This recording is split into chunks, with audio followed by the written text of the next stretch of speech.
पागलपंथी विद्रोह कहाँ हुआ था? बंगाल में।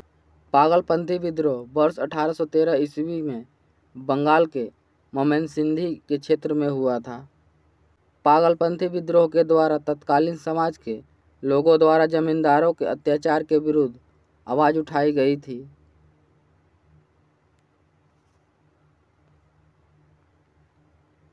पागलपंथी विद्रोह मुख्यतः गारो जनजाति के लोगों से संबंधित था। पागलपंथी विद्रोह को उत्तरी बंगाल में संचालित करने का श्रेय करमशाह या करीमशाह को जाता है। पुणे सार्वजनिक सभा की स्थापना निम्न में से किस स्थान पर हुई थी? पुणे में।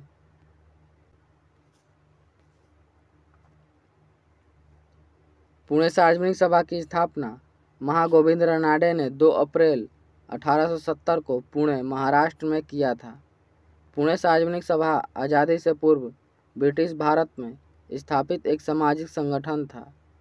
पुणे सार्वजनिक सभा का उद्देश्य तत्कालीन सरकार तथा जनता के बीच मध्यस्थता तथा किसानों के कानूनी अधिकारों को लोकप्रिय बनाना था।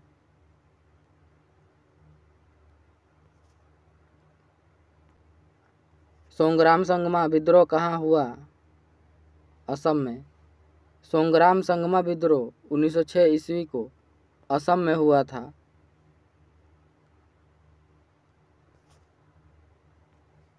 सोंग्राम संगमा विद्रोह का मुख्य कारण अंग्रेजों द्वारा आदिवासी जनजातियों का शोषण था। अंग्रेजों ने आदिवासी जनजातियों के क्षेत्र को सीमित कर दिया, जिसके फलस्वरूप इन जनजातियों को उनके वन अधिकारों से वंचित होना पड़ा था। दिसंबर 1929 ईस्वी में लाहौर में संपन्न हुए कांग्रेस के राष्ट्रीय अधिवेशन में कौन सा प्रस्ताव पास हुआ? पूर्ण स्वराज प्रस्ताव। दिसंबर 1929 में भारतीय राष्ट्रीय कांग्रेस के लाहौर अधिवेशन में पूर्ण स्वराज की प्राप्ति का प्रस्ताव पारित हुआ। भारतीय राष्ट्रीय कांग्रेस के लाहौर अधिवेशन की अध्यक्षता पंडित जवाहरलाल नेहरू ने किया था।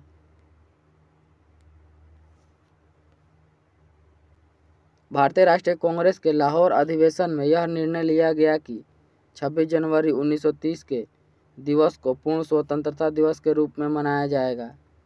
लाहौर रावी नदी के तट पर स्थित है, जिसकी वर्तमान अवस्थिति पंजाब पाकिस्तान में है।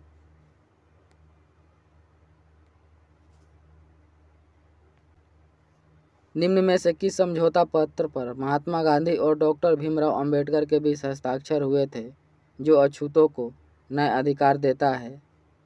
पुणे समझौता।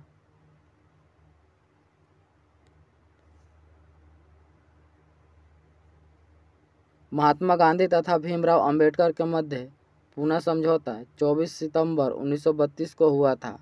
इसको पुणे पैक्ट के नाम से भी जाना जाता है। इस समझौते के तहत अछूत यानी दलित वर्ग को नए अधिकार मिले। पुणे समझौता पर महात्मा गांधी ने स्वयं हस्ताक्षर नहीं किए थे।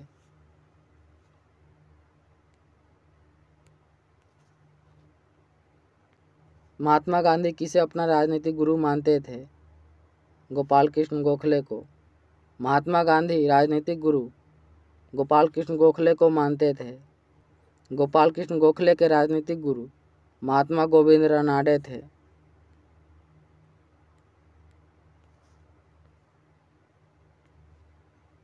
गोपाल कृष्ण गोखले भारतीय राष्ट्रीय कांग्रेस के नरम दल से संबंधित थे। गोपाल कृष्ण गोखले ने भारतीय राष्ट्रीय कांग्रेस के बनारस अधिवेशन 1905 की अध्यक्षता की थी। भारत में समुद्री व्यापार केंद्र स्थापित करने वाले पहले यूरोपीय लोग कौन थे? पुर्तगाली। भारत में व्यापारी केंद्र स्थापित करने वाले पहले यूरोपीय पुर्तगाली थे। पुर्तगाली व्यापारी वास्को डी गामा ने 17 मई 1498 ईस्वी को भारत के लिए समुद्री मार्ग की खोज की थी। वास्को डी गामा सर्वप्रथम भारत के पश्चिमी तट पर स्थित कालीकट बंदरगाह पर पहुंचा था।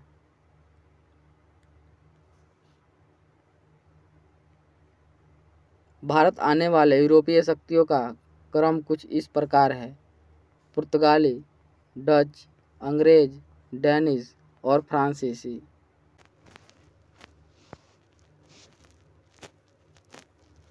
भारत छोड़ो आंदोलन निम्न में से किसकी विफलता के कारण शुरू हुआ था? Cripps mission. भारत छोड़ो आंदोलन क्रिप्स मिशन की विफलता के कारण शुरू हुआ था। भारत में क्रिप्स मिशन का आगमन मार्च 1942 को हुआ था।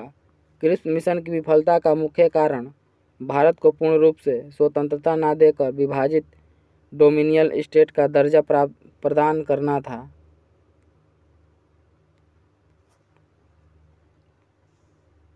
भारत छोड़ो आंदोलन की शुरुआत अगस्त 1942 ईस्वी को हुई थी। इस आंदोलन के दौरान मुंबई स्थित ग्वालिया टैंक मैदान से महात्मा गांधी ने करो या मरो का नारा दिया था।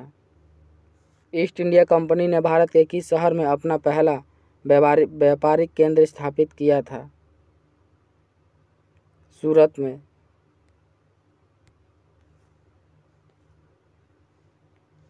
ईस्ट इंडिया कंपनी ने भारत के सूरत शहर में अपना पहला व्यापारिक केंद्र स्थापित किया था। ईस्ट इंडिया कंपनी की स्थापना 31 दिसंबर 1600 ईस्वी को हुई थी। गोवा को पुर्तगाल से स्वतंत्रता किस वर्ष में प्राप्त हुआ? 1961 में। गोवा को पुर्तगालियों से स्वतंत्रता 1961 में प्राप्त हुआ था। पुर्तगालियों द्वारा गोवा पर कब्जा 1510 ईस्वी में किया गया था। 1510 ईस्वी से वर्ष 1961 ईस्वी तक लगभग 450 वर्षों तक गोवा पुर्तगालियों के अधीन रहा। ऑपरेशन विजय के तहत भारतीय सेना ने गोवा को पुर्तगालियों के कब्जे से 19 दिसंबर 1961 को स्वतंत्र करा लिया।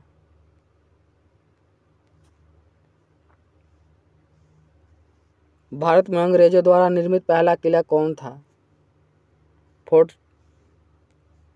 Fort saint George. भारत में अंग्रेजों द्वारा निर्मित पहला किला फोर्ट सेंट जॉर्ज किला था। फोर्ट सेंट जॉर्ज को ऐतिहासिक रूप से व्हाइट टाउन के नाम से भी जाना जाता है।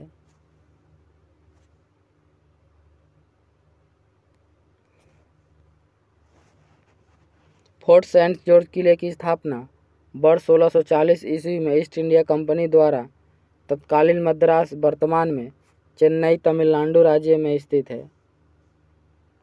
केप ऑफ गुड होप कहाँ स्थित है?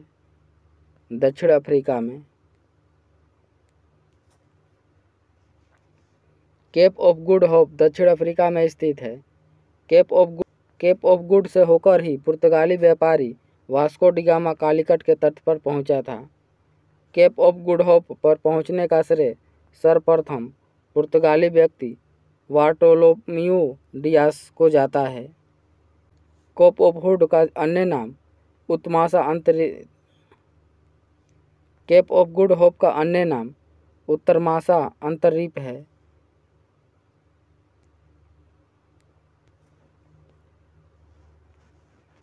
भारत के पहले वायसराय कौन थे?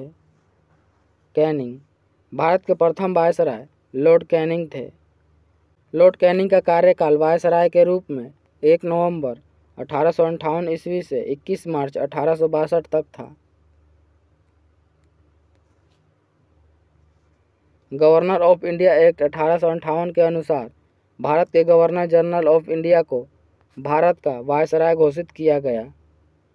कैनिंग गवर्नर के पद पर 28 फरवरी 1856 ईस्वी से 21 मार्च 1862 तक रहे। कैनिंग के कार्यकाल के दौरान पारित एक्ट विधवा पूर्ण विवाह एक्ट अधिनियम 1856, governor of India act 1858, governor of India act 1861, 1861 ईस्वी में मद्रास, कलकत्ता तथा मुंबई में उच्च न्यायालय की स्थापना किया गया था।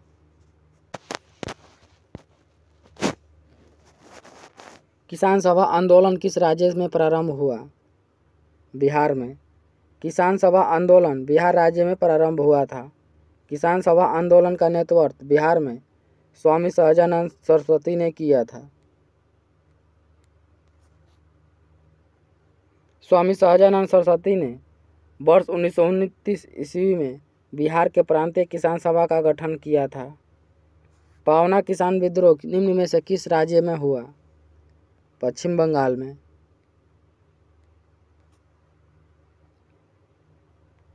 पावना किसान विद्रोह 1873 से 1876 ईस्वी के दौरान पश्चिम बंगाल में हुआ था। पावना किसान विद्रोह जमींदारों द्वारा किसानों के शोषण के विरुद्ध था। पावना किसान विद्रोह आंदोलन के प्रमुख नेताओं में शंभूपाल तथा ईशान चंद्र राय थे। भारत में हुए अन्य प्रमुख किसान विद्रोह या आंदोलन या सत्याग्रह: नील विद्रोह 1859 में हुआ था। चंपारण सत्याग्रह 1917 में हुआ था। बारदोली आंदोलन 1928 में हुआ था। तेभागा आंदोलन 1946 से 1947 तक हुआ था।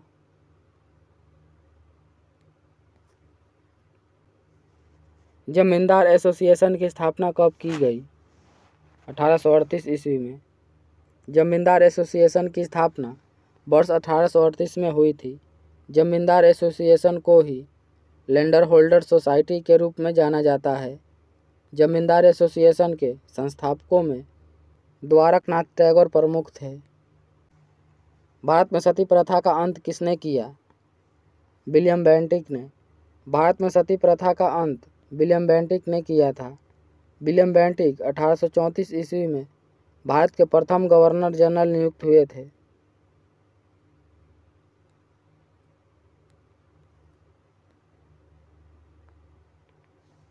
ब्रह्मा समाज के संस्थापक राजा राम मोहन राय ने तत्कालीन समाज में व्यापक बुराइयों तथा महिलाओं के ऊपर हो रहे अत्याचार के खिलाफ अपनी आवाज़ बुलंद की। इन्हीं के प्रयासों के फलस्वरूप 4 दिसंबर 1829 ईस्वी को तत्कालीन फोर्ट विलियम के गवर्नर विलियम बेंटिक ने सती प्रथा पर रोक लगा दी थी। विलियम बेंटिक का भारत के प्रथम गवर्नर जनरल के रूप में कार्यकाल 1834 से 1835 ईस्वी तक था।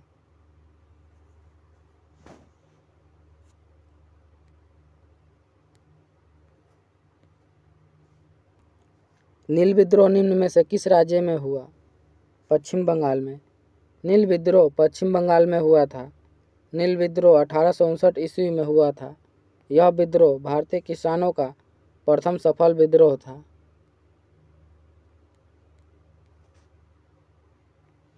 नील विद्रोह का मुख्य कारण भारतीय किसानों द्वारा नील की खेती न करना था।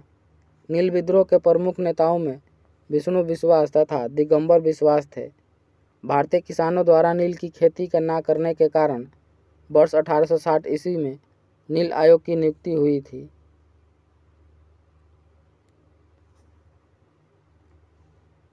खेड़ा सत्याग्रह कहाँ हुआ था? गुजरात में।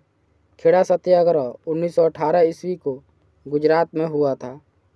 खेड़ा आंदोलन का प्रमुख कारण अंग्रेजों की कर वसूली के विरुद्ध भारतीय किसानों का प्रदर्शन था। 1918 ईस्वी में भारत में अत्यधिक सूखा पड़ने के कारण किसानों की फसल बर्बाद हो गई थी। फसल बर्बाद होने के फलस्वरूप भारतीय किसान अंग्रेजों को लगान देने में असमर्थ हो गए थे। इसी प्रकरण के खिलाफ महात्मा गांधी ने किसानों से मिलकर खेड़ा सत्याग्रह आरंभ किया था। कौन से भारतीय नेता को लोकप्रिय रूप से पंजाब केसरी के रूप में जाना जाता है? लाला लाजपत राय को।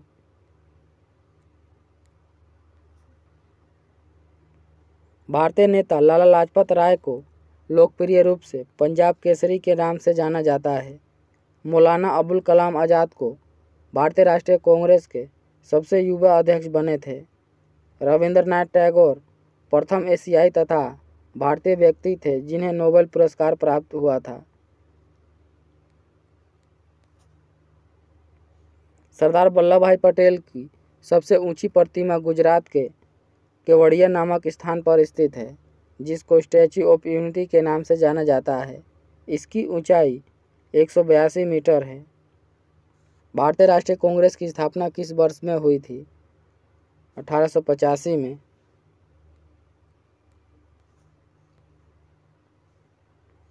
भारतीय राष्ट्रीय कांग्रेस की स्थापना 28 दिसंबर 1885 ईस्वी को गोकुलदास तेजपाल संस्कृत कॉलेज मुंबई में हुआ था। भारतीय राष्ट्रीय कांग्रेस के संस्थापक एलन ऑक्टेवियन ह्यूम थे। भारतीय राष्ट्रीय कांग्रेस के प्रथम अधिवेशन की अध्यक्षता बोमेश चंद्र बनर्जी ने किया था। भारतीय राष्ट्रीय कांग्रेस का प्रथम अधिवेशन बॉम्बे में 1885 ईस्वी में आयोजित हुआ था, जिसमें कुल 72 प्रतिनिधियों ने भाग लिया था। 1886 ईस्वी को कोलकाता में आयोजित भारतीय राष्ट्रीय कांग्रेस के द्वितीय अधिवेशन की अध्यक्षता दादा भाई नौरोजी ने किया था। बिस्मार्क ऑफ इंडिया किसे कहा जाता है? सरदार वल्लभ भाई पटेल को। Bismarck of India Sardar Vallabh भाई पटेल को कहा जाता है। वल्लभ भाई पटेल को सरदार की उपाधि बारदोली सत्याग्रह 1928 ईस्वी का नेतृत्व करने के दौरान वहां की महिलाओं के द्वारा प्रदान किया गया था। सरदार वल्लभ भाई पटेल भारत के प्रथम उप प्रधानमंत्री तथा गृह मंत्री थे। पंडित जवाहरलाल नेहरू भारत के प्रथम प्रधानमंत्री थे। सरोजिनी नायडू भारत के उत्तर प्रदेश राज्य की प्रथम महिला राज्यपाल थीं। इनको द नाइटिंगेल ऑफ इंडिया के नाम से भी जाना जाता है।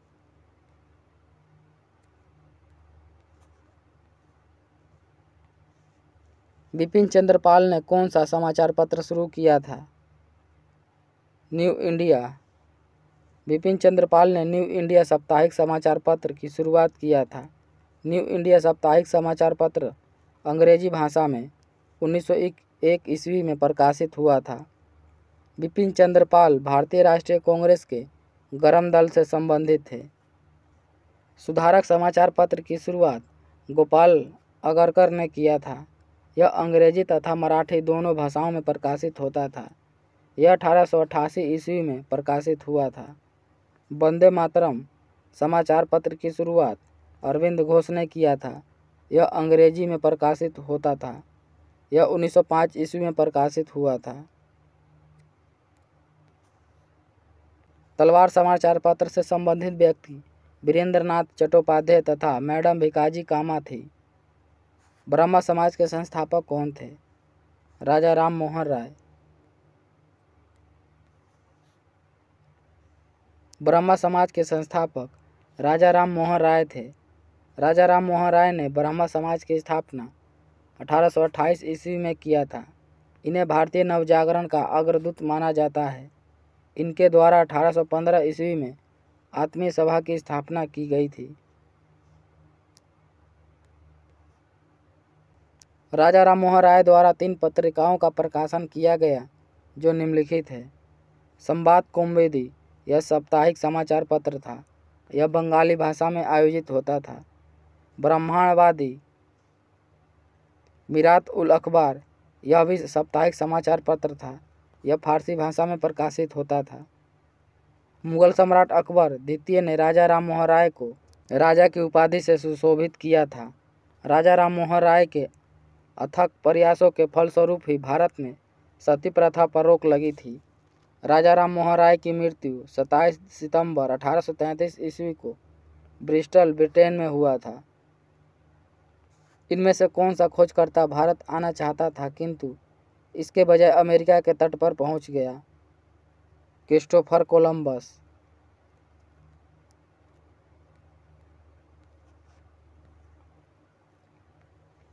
क्रिस्टोफर कोलंबस भारत आना चाहता था किंतु इसके बजाय अमेरिका के तट पर पहुंच गया। क्रिस्टोफर कोलंबस का जन्म जेनोवा इटली में हुआ था।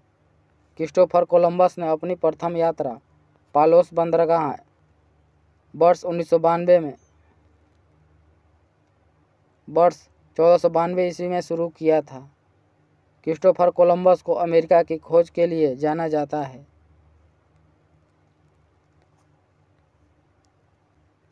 भारत में अपने नियंत्रण को बढ़ाने हेतु ब्रिटिश और भारतीयों के बीच कई युद्ध लड़े गए थे, परंतु निम्नलिखित में से युद्ध जो उसमें शामिल नहीं था। एंग्लो बांग्ला युद्ध। एंग्लो बांग्ला युद्ध कभी नहीं लड़ा गया था। एंग्लो अथवा अंग्रेज। भारत में मुगलों के पतन के पश्चात अंग्रेजों का आगमन हुआ था।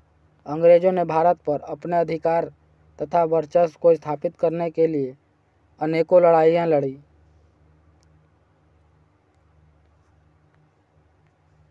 जिनमें से कुछ महत्वपूर्ण युद्ध निम्नलिखित हैं। एंग्लो मराठा युद्ध। प्रथम एंग्लो मराठा युद्ध 1775 से 1782 तक हुआ था। द्वितीय एंग्लो मराठा युद्ध 1803 से 1805 तक हुआ था। तृतीय एंग्लो मराठा युद्ध 1817 से 1818 तक हुआ था। एंग्लो सिख युद्ध। प्रथम एंग्लो सिख युद्ध 1845 से 1846 तक हुआ था। द्वितीय एंग्लो सिख युद्ध 1848 से 1849 तक हुआ था। एंग्लो मैसूर युद्ध। प्रथम एंग्लो मैसूर युद्ध 1767 से और 1769 तक हुआ था। द्वितीय एंग्लो मैसूर युद्ध 1780 से 1784 तक हुआ था। तृतीय एंग्लो मैसूर युद्ध 1790 से 1792 तक हुआ था। चतुर्थ एंग्लो मैसूर युद्ध 1798 से 1799 तक हुआ था। शिवाजी का जन्म इनमें से किस किले में हुआ था? शिवनेरी किले में। शिवाजी का जन्म 6 अप्रैल 1627 ईस्वी को शिवनेरी के दुर्ग में हुआ था।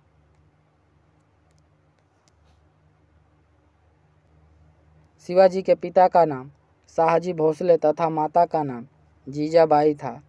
शिवाजी का राज्य अभिषेक 1674 ईस्वी में हुआ था।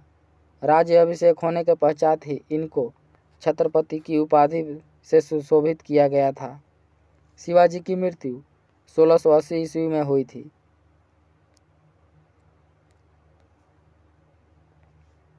मराठों ने किस वर्ष में अहमद शाह अब्दाली से पराजित होकर सत्ता खो दी थी?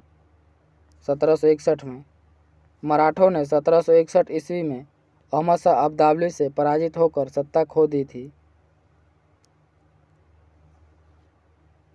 पानीपत का तीसरा युद्ध 14 जनवरी 1761 ईस्वी को मुगलों तथा मराठों के मध्य हुआ था। पानीपत के तीसरे युद्ध में मराठा सेना का नेतृत्व सदाशिवराव भाऊ तथा मुगलों का नेतृत्व अहमद शाह अब्दाली ने किया था। पानीपत के तीसरे युद्ध में मराठा सेना मुगल सेना से बुरी तरह पराजित हुई थी। दांडी मार्च कब आयोजित किया गया था? 1930 ईस्वी में। दांडी मार्च 1930 ईस्वी में आयोजित किया गया था। दांडी मार्च की शुरुआत 12 मार्च 1930 ईस्वी को महात्मा गांधी द्वारा शुरू किया गया था। महात्मा गांधी द्वारा साबरमती आश्रम से अपने 78 अनुयायियों के साथ मार्च सत्याग्रह की शुरुआत हुई। दांडी मार्च 24 दिनों तक चला था, जिसके अंतर्गत 241 मील पैदल दूरी तय की गई। 6 अप्रैल 1930 ईस्वी को अंततः दांडी पहुंचकर महात्मा गांधी ने दांडी मार्च भंग कर दिया था। रंगपुर विद्रोह कब हुआ था? 1783 ईस्वी में। रंगपुर विद्रोह 1783 ईस्वी में बंगाल में हुआ था। रंगपुर विद्रोह बंगाल के कृषक विद्रोह में से एक महत्वपूर्ण विद्रोह था। दिल्ली चलो का नारा किसने दिया था? सुभाष चंद्र बोस ने। दिल्ली चलो का नारा नेताजी सुभाष चंद्र बोस ने दिया था। 5 जुलाई 1943 ईस्वी को नेताजी सुभाष चंद्र बोस ने सिंगापुर के टाउन हॉल के समक्ष सुप्रीम कमांडर के रूप में अपनी सेना को संबोधित किया था तथा उनको दिल्ली चलो का नारा दिया था। तुम मुझे खून दो, मैं तुम्हें आज़ादी दूंगा का नारा भी सुभाष चंद्र बोस ने ही दिया था। इनके द्वारा दिए गए अन्य प्रसिद्ध प्रमुख नारों में से जय हिंद भी है।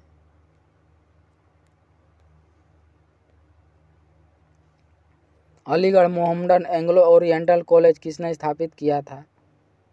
सैयद अहमद खान ने।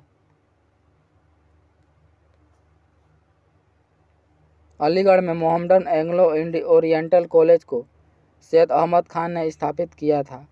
इसका आधुनिक नाम अलीगढ़ मुस्लिम विश्वविद्यालय है। इसकी स्थापना 1875 ईस्वी में हुई थी। 1920 में मोहम्मडन एंग्लो ओरिएंटल कॉलेज का नाम परिवर्तित कर अलीगढ़ मुस्लिम विश्वविद्यालय कर दिया गया था।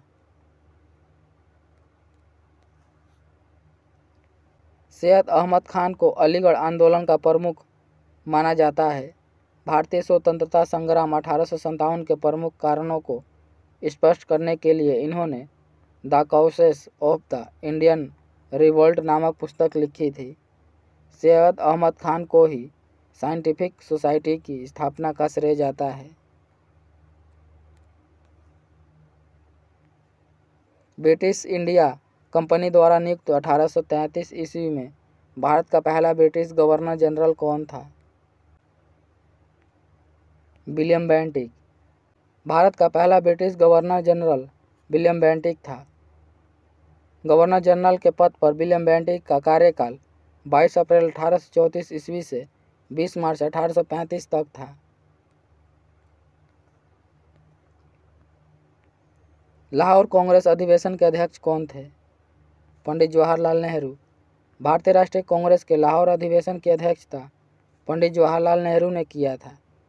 भारतीय राष्ट्रीय कांग्रेस का लाहौर अधिवेशन दिसंबर 1929 ईस्वी में आयोजित हुआ था। इस अधिवेशन में ही स्वराज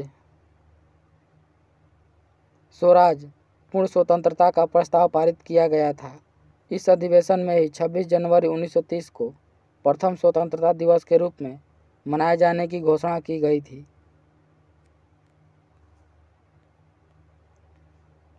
बंगाल का विभाजन कब हुआ था? 1905 ईस्वी में। बंगाल का विभाजन 1905 ईस्वी में हुआ था। बंगाल के विभाजन की घोषणा तत्कालीन वायसराय लॉर्ड कर्जन के द्वारा 19 जुलाई 1905 ईस्वी को की गई थी। बंगाल विभाजन 16 अक्टूबर 1905 ईस्वी से प्रभावी हुआ था। 16 अक्टूबर 1905 को संपूर्ण बंगाल में राष्ट्रीय शोक दिवस के रूप में मनाए जाने की घोषणा हुई थी। 1911 ईस्वी को हार्डिंग ने बंगाल विभाजन को रद्द कर दिया था।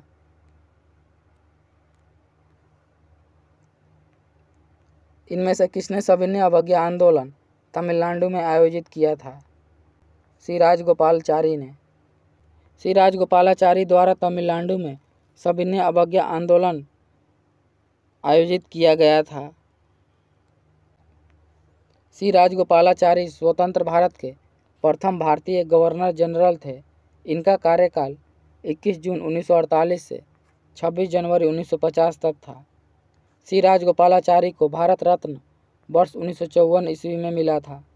श्री राजगोपालाचारी भारत रत्न से सम्मानित होने वाले प्रथम 3 व्यक्तियों में से एक थे।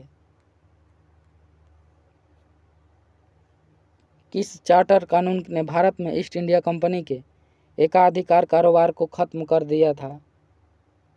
चार्टर अधिनियम 1813 के अंतर्गत।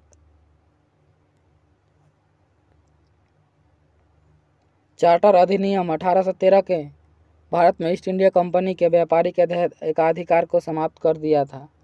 चार्टर अधिनियम 1813 ने ब्रिटेन के सभी व्यापारियों को भारत से व्यापार करने की छूट प्रदान की थी। निम्नलिखित में से किस प्रणाली को भारत में अंग्रेजी साहित्य का मैग्ना कार्टा कहा जाता है? Wood dispatch. वुड डिस्पैच प्रणाली को भारत में अंग्रेजी साहित्य का मैग्ना कार्टा कहा जाता है। 1854 ईस्वी में चार्ल्स वुड ने भारत में अंग्रेजी शिक्षा में बड़े बदलाव करने हेतु अपने सुझाव तत्कालीन गवर्नर जनरल लॉर्ड डलहौजी को पत्र के माध्यम से प्रेषित किए थे, जिन्हें वुड डिस्पैच कहा जाता है।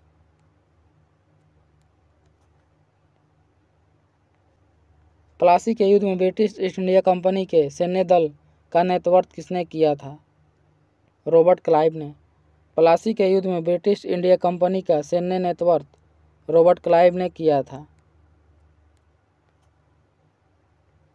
प्लासी का युद्ध 23 जून 1757 ईस्वी को हुआ था। प्लासी नामक स्थान पर पश्चिम बंगाल के नदिया जिले में स्थित है। प्लासी का युद्ध तत्कालीन बंगाल के नवाब सिराजुद्दौला तथा अंग्रेज रॉबर्ट क्लाइव की सेना के मध्य हुआ था। रॉबर्ट क्लाइव भारत में अंग्रेजी शासन का संस्थापक था।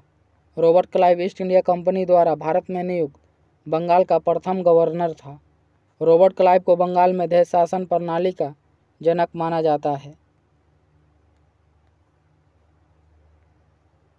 सहायक संधि की प्रणाली को स्वीकार करने वाला पहला भारतीय मूल शासक कौन था? हैदराबाद के निजाम। सहायक संधि प्रणाली को स्वीकार करने वाले पहले भारतीय मूल के शासक हैदराबाद के निजाम थे। भारत में सहायक संधि प्रणाली का जनक लॉर्ड बेलेजी को माना जाता है।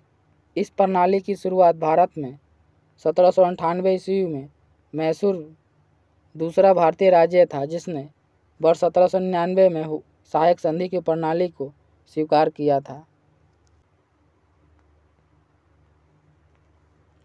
मुर्शीद कुली खान ने खुद को बंगाल का नवाब घोषित कर दिया और अपनी राजधानी ढाका से कहाँ हटाकर किया था, मुर्शिदाबाद में।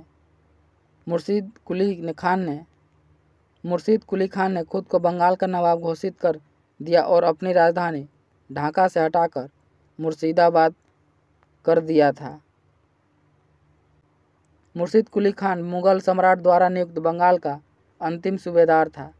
मुर्शीद कुली खान की नियुक्ति बंगाल के सूबेदार पद पर 1717 ईस्वी में मुगल सम्राट फर्रुखसियर द्वारा किया गया था।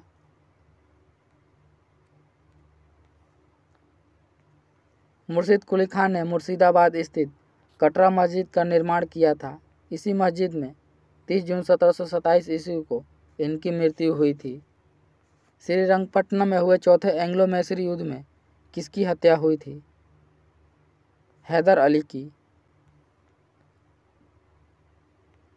श्रीरंगपट्टनम में हुए चौथे एंग्लो मैसूर युद्ध में टीपू सुल्तान की मृत्यु हुई थी। टीपू सुल्तान की मृत्यु 4 मई 1799 ईस्वी को हुआ था। टीपू सुल्तान को टाइगर ऑफ मैसूर के नाम से जाना जाता है। टीपू सुल्तान के पिता का नाम हैदर अली था। 1853 ईस्वी में कहाँ से कहाँ तक यातायात के लिए पहला रेल मार्ग खोला गया था? बॉम्बे से थाने के बीच।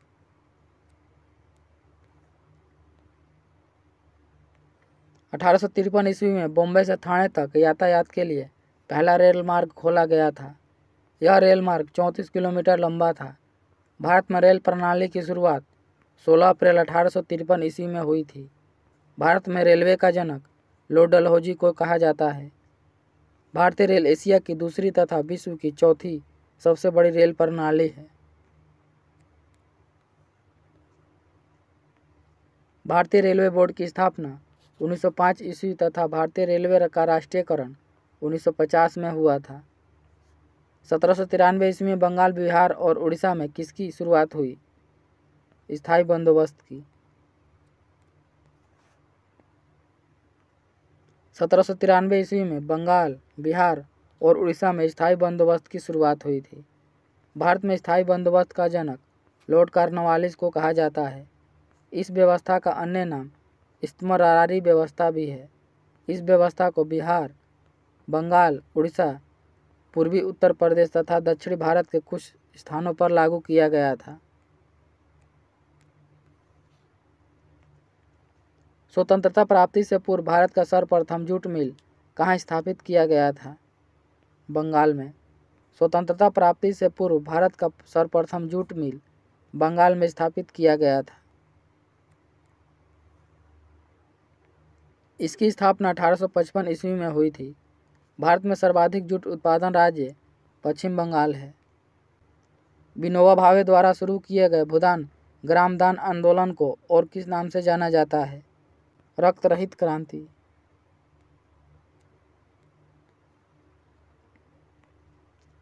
विनोबा भावे द्वारा शुरू किए गए भूदान ग्रामदान आंदोलन को रक्त रहित क्रांति के नाम से जाना जाता है। भूदान आंदोलन की शुरुआत 1951 ईस्वी में विनोबा भावे ने किया था। महात्मा गांधी ने विनोबा भावे को ही प्रथम व्यक्तिगत सत्याग्रह के रूप में चुना था।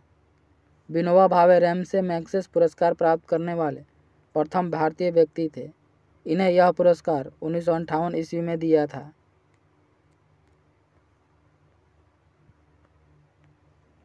कौन सा स्वतंत्रता सेनानी लोकप्रिय रूप से लोकनायक के नाम से जाना जाता है? जयप्रकाश नारायण। स्वतंत्रता सेनानी जयप्रकाश नारायण को लोकनायक के नाम से जाना जाता है। जयप्रकाश नारायण को 1965 ईस्वी में रेमन मैग्सेसे पुरस्कार तथा 1999 ईस्वी में मरणोपरांत भारत रत्न पुरस्कार मिला था। जयप्रकाश नारायण ने प्रजा सोशलिस्ट पार्टी तथा कांग्रेस सोशलिस्ट पार्टी का गठन किया था। लाहौर सत्र कब आयोजित हुआ था? 1929 ईस्वी में।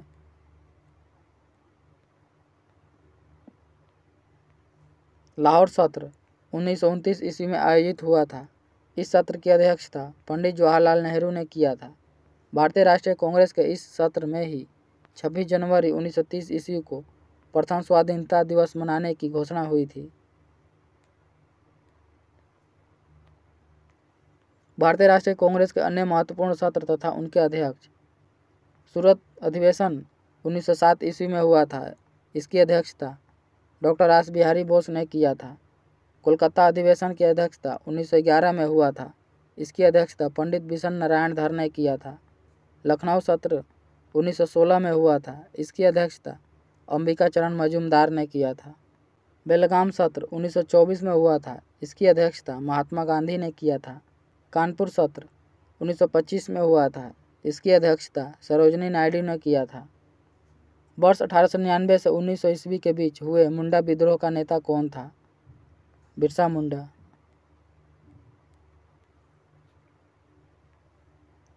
वर्ष 1899 ईस्वी से 1900 ईस्वी के बीच हुए मुंडा विद्रोह का नेता बिरसा मुंडा थे।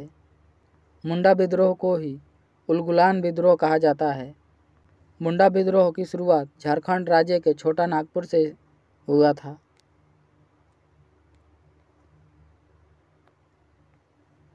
भारत का पहला वायसराय कौन था? Lord Canning. भारत का प्रथम वायसराय लॉर्ड कैनिंग था। स्वतंत्र भारत का प्रथम गवर्नर जनरल लॉर्ड माउंटबेटन थे।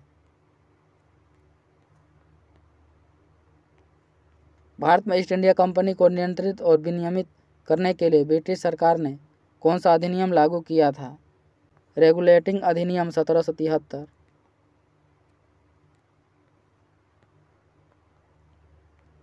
भारत में ईस्ट इंडिया कंपनी को नियंत्रित और विनियमित करने के लिए ब्रिटिश सरकार ने रेगुलेटिंग एक्ट 1773 लागू किया था।